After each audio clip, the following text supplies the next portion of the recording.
I think there are two types of people in the world in terms of cars. There are people who think the Ford Mustang is a brilliant example of automotive excess and lunacy and it's just a wonderful thing.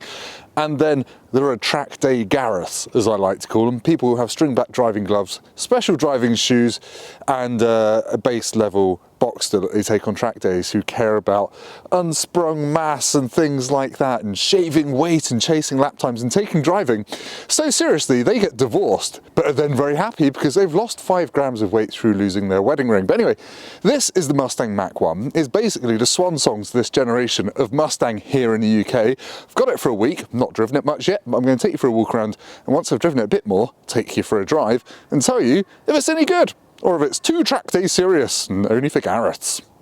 Let's go.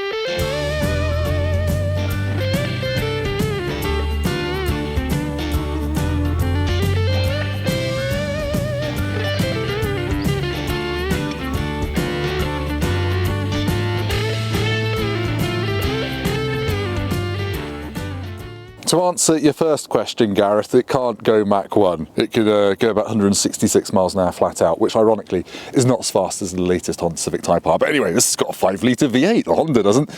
This Mach 1 costs £10,000 more than a regular V8 Mustang.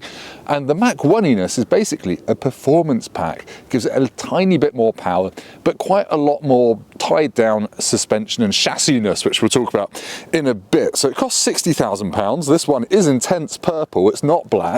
It is actually a lovely deep metallic purple, like a, I don't know, a very ripe plum. It is lovely, and that costs 600 quid. And this one has got some lovely leather Recaro seats, which are very huggy. They're not heated, annoyingly, because it's -1 at the moment, but they cost £2,000. I'd say they're worth it. They're very special.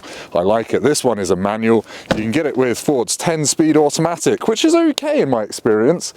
But it does mean a lot of flapping about on the paddles when you want to overtake something manually. Hello, Tim's shadow. But yeah, it is a 5-litre V8. The EcoBoost 2.3 4-cylinder thing has gone. But yeah, it's up 9 horsepower, 460 horsepower here in the UK. Americans, yes, I know your one is more powerful. We've got emissions regulations to deal with, so that's why it's not as powerful over here. It's got a larger throttle body. It's got a better intake system, so it can breathe more easily, unlike me today. I've got a bit of a cold. 529 newton meters of torque. Still got 7,000-ish RPM redline. 4.8 to 60. 4.6 if you get the auto. But yeah, the differences, let's quickly rattle over them. It's got wider wheels and tyres at both ends. It's got retuned steering. It's still got Magnaride adaptive dampers. They're not adaptive dampers in the traditional sense. They haven't got quite as broad a range of adjustment as regular adaptive dampers. It's got stiffer bushes. It's got a new subframe. It's got new front end bits nicked from the GT500 that we don't get in the UK, namely the aesthetic bits like the grille, the splitter, and there's a little spoiler at the back. There's also a car coming, which I should show you. These alloys, look at that, oh beautiful, very retro inspired alloys. I think these are the standard ones, these 19s, although lots of the ones I've seen are in an option alloy, which just isn't as pretty. 6-piston Brembo brakes. It is nice. All those aesthetic mods do add up to give it 22% more downforce than before, and if you haven't noticed, it is taking up most of the sunny lay-by of autumnal joy today. No cows, I think they're freezing inside, getting ready to be carved up for Christmas. But yeah, it looks big, it is big, it weighs 1.8 tons, and it's basically as long as my Skoda Superb Estate. There's a comparison that you've never heard in a Mustang video. Let's have a look inside, because not much has changed there. Oh, I should point out, these Mach 1 graphics look lovely, but I think a cat jumped on this last night and has permanently scratched that sticker. Sorry, Ford. Yeah, let's have a look inside, where I think the Mustang, which isn't an expensive car in the US of A, looks a bit budget. Modern day, obviously it's been out since 2015, 2016, this version, and I think in here it's all right, but now it's a 60 grand car. Does feel, don't know, a little bit cheap in places. Right, I'll just quickly show you inside before we go for a drive in a few days' time. It's reasonably snug. The back seats aren't a huge amount of use, even though it's a massive car.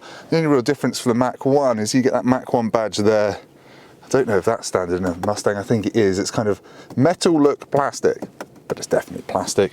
You get Ford's pretty dated Sync 3 infotainment system. It does have Apple CarPlay and Android Auto for practical reasons. This one hasn't got heated seats. I don't know if that's because the Recaros can't be heated, but I would like heated seats today. And my goodness, when you talk about this, the manual shift, it feels really, really, what's the word, beefy.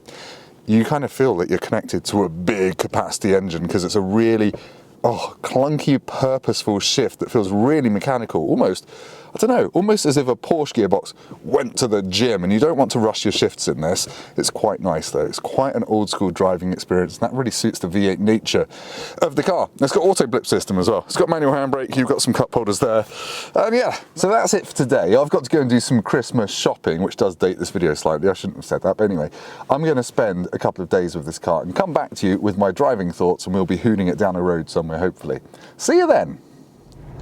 Oh no, you're taking a Mustang out in the snow. Yes, it has snowed since the last time you saw me. It's -1, but as with most things in life, I think you're perfectly safe if you just aren't a fanny about it. So anyway, with that in mind, let's go for a drive in the Mustang. I'm putting traction control back on. Yeah, it is cold, it's slippery, so you'd think rear-wheel drive V8 Mustang, not famed for their chassis connection to you, would be a bad idea. But do you know what?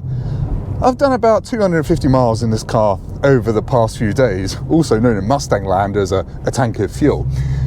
And I've been so impressed by the changes the Mach 1 has made to the regular V8 Mustang recipe. Yeah, it feels a lot more connected. There are some caveats which we'll get onto. We'll get some twisty roads in a bit. But by and large, this car kind of feels not like a pussycat. You still have to be aware of what your right foot is doing when it's greasy, but it just feels more tied down. Now, to be honest, most Mustangs that I've driven have been convertible, so maybe the hardtop is playing into this as well. But really, I do get the sense that Ford has just made this car kind of more enjoyable. Like, you can use more of the V8 more of the time without being scared that the back axle is going to do something weird and spit you off into the nearest Badger set or something like that. It's just nice to live with. But let's be honest, what dominates this car is that V8, and you get that experience in the regular 5-litre Mustang, not the Mach 1. It's just such a delight, and I can't bang on about this enough. I don't know how this car exists, and I know it's about to be replaced by the new 7th generation Mustang, and the 5-litre V8 goes on.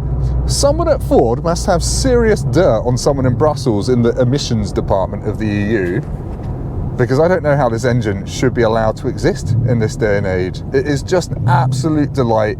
It sounds unbelievably good. It's quite noisy as well if you put exhaust in track mode, which obviously you do.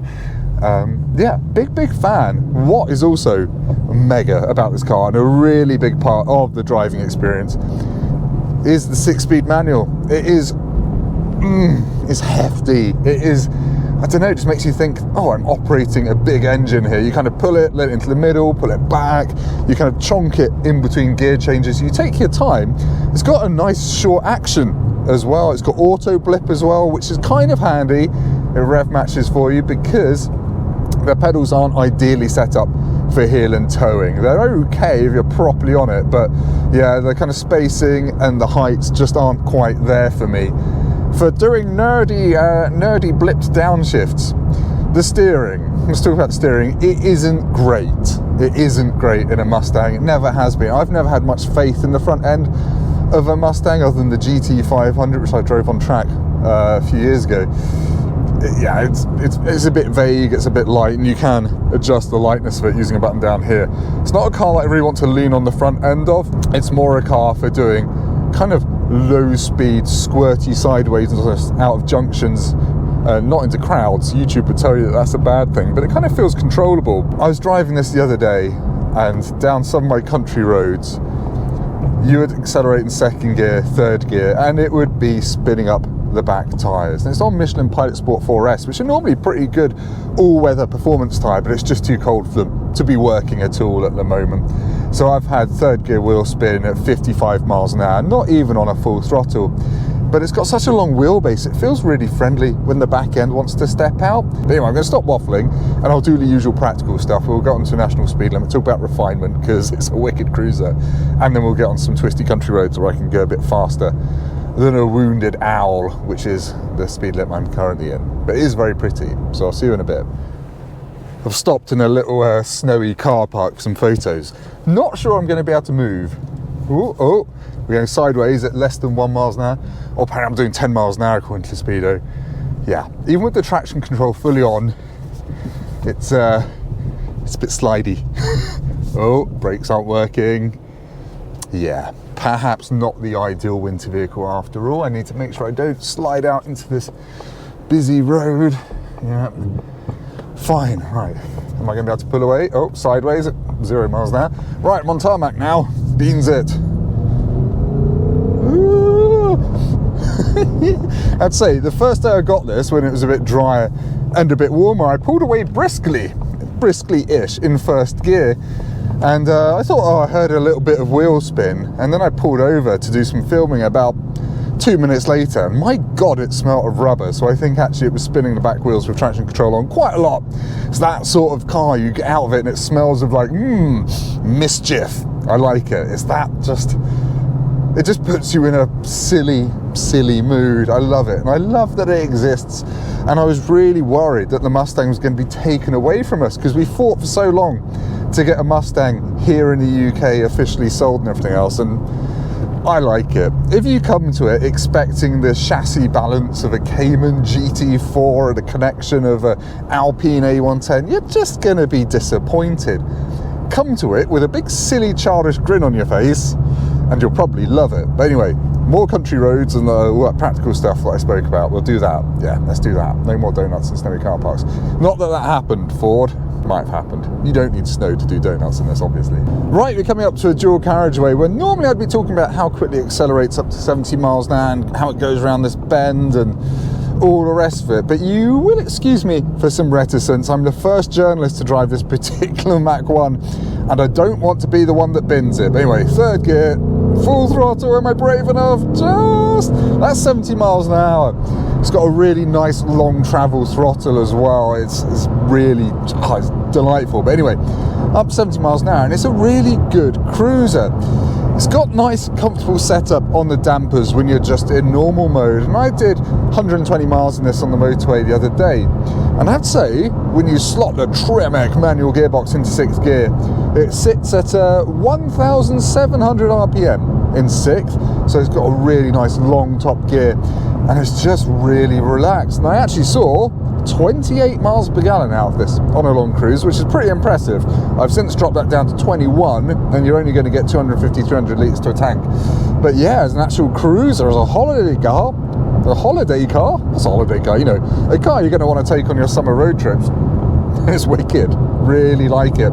I've done big road trips across America in this generation of Mustang, and yeah, it was kind of dreamy. It was kind of dreamy, nice and noisy as well. But anyway, that's enough of the practical stuff. Oh yeah, visibility is okay as well.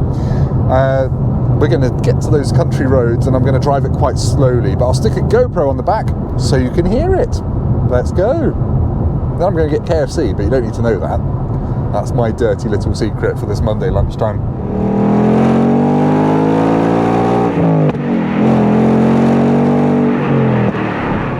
Right, let's be brutally honest, my country road test is slightly compromised by the fact it's below freezing. I'm a bit of a Jessie, and yeah, I really don't want to bin this Mustang, but let's give you some sounds accelerating from 20 to 50 miles an hour, trying not to take out any other cars. Does sound phenomenal. And actually, I've got way more confidence than I thought I would on wet, slightly icy roads, and I really do just think this is the Mustang to buy if you've got an ounce of performance driving in your blood here in the UK at least. The regular one, it's fine, but hasn't got that extra level of driving ability on the Mustang Onion, if you get what I mean. This has got layers that you can peel back and have some fun with. The regular one is just more of a more of a cruiser. This is firmer, and I would say the Mustang sometimes doesn't ride that well anyway because it's 1.8 tons and it always just feels a bit heavy on its springs.